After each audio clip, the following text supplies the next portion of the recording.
Hi, my name is Julia Rietze, and I would like to give an impression of my PhD project titled Emotions, Identities and Investments in Language Biographies of Heritage Speakers of German in New Zealand. And this project is currently towards the end of the data collection phase. In this presentation, I will talk about the state of research in relevant fields, theoretical concepts. I will introduce some of the research questions, talk about the data collection, including the chosen methodology, and the methods of analysis, including preliminary analytical ideas. The state of research on heritage speakers of German in New Zealand and also Australia. So German speakers from Germany, Austria, and Switzerland are described as well-integrated lifestyle migrants, meaning that they usually do not gain economic advantages from leaving Europe's bigger labor markets, and their levels of education and English are relatively high. And these two factors are described as obstacles for heritage language transmission, which leads to the second generation often speaking English at home and rarely passing German on to their own children.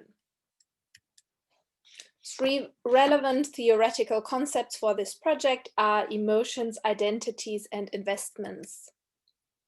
Emotions are here viewed as interpretations of sensory inputs based on previous experiences. And if emotions are viewed as a result of situation interpretations, they depend on experience.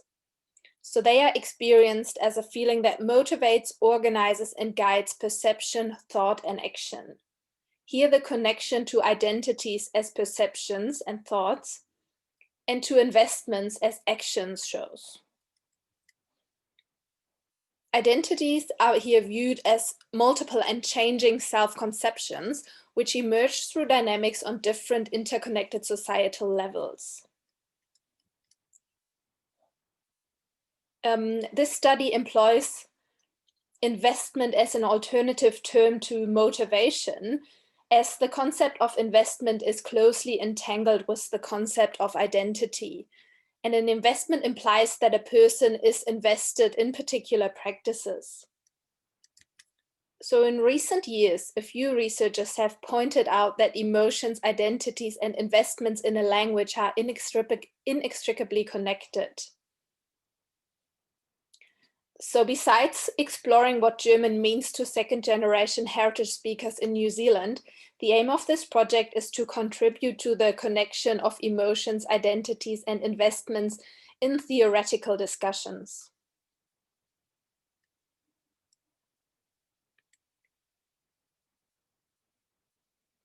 To explore experiences of second-generation German speakers in New Zealand, I asked the main research question: how do language experiences of heritage speakers of German in New Zealand look like? Three sub-questions are: how do language experiences influence heritage speakers becoming identities? What is the role of emotions in these experiences? And how are investments presented in the articulation of these experiences?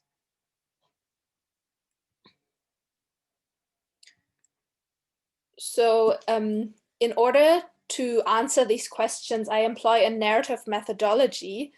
Narrative interviews are conducted to elicit how participants experience key events and life phases with regard to their German language use. The structure is that they start with an uninterrupted autobiographical narration about their life story with a focus on the German language. This is followed by narrative questioning, and the third phase are prompts to elicit more abstract descriptions. Two self-reflective tasks are used to prepare, anchor, and guide the interviews. One is a language portrait in which participants symbolically draw their languages into an empty body silhouette. and the other is a lifeline in which participants illustrate changes in the importance of German throughout their life course.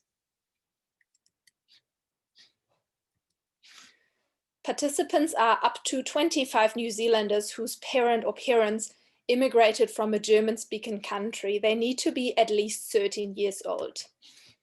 At this stage, I have conducted 16 interviews, 7 with teenagers, 5 with participants in their 20s, 2 with participants in their 30s, and 2 participants in their 50s.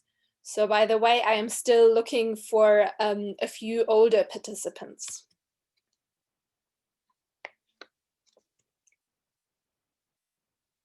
So the methods of analysis are a reflexive thematic analysis and a narrative analysis.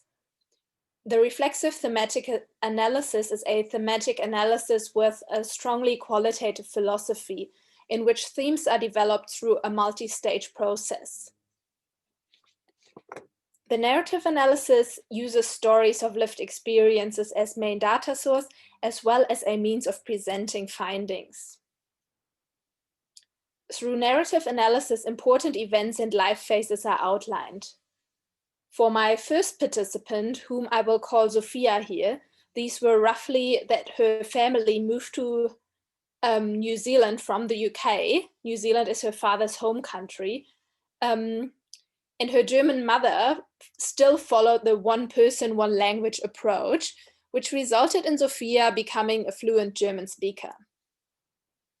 Overall, German became less important for Sophia in school, and even more so when she left home and started university.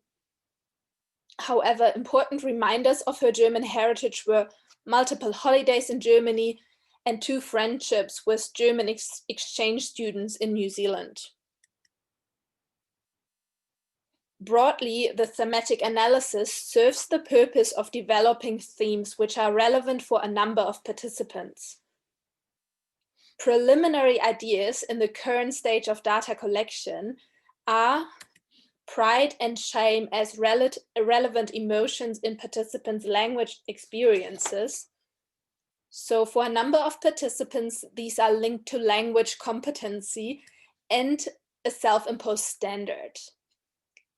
Identity claims seem to be attached to language competency, and negative comments from others might therefore shake participants' sense of who they are.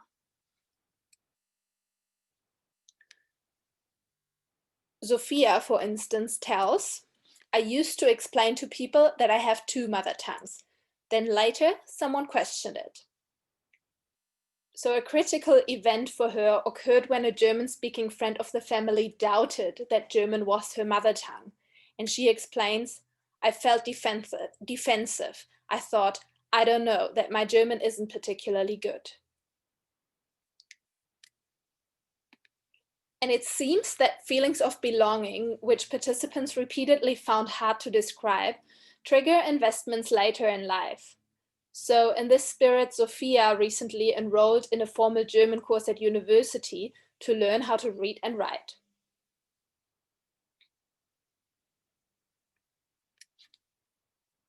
Yeah, so this was to give a short impression of my research project, a work in progress at this stage. I thank you for your attention. Danke für Ihre Aufmerksamkeit.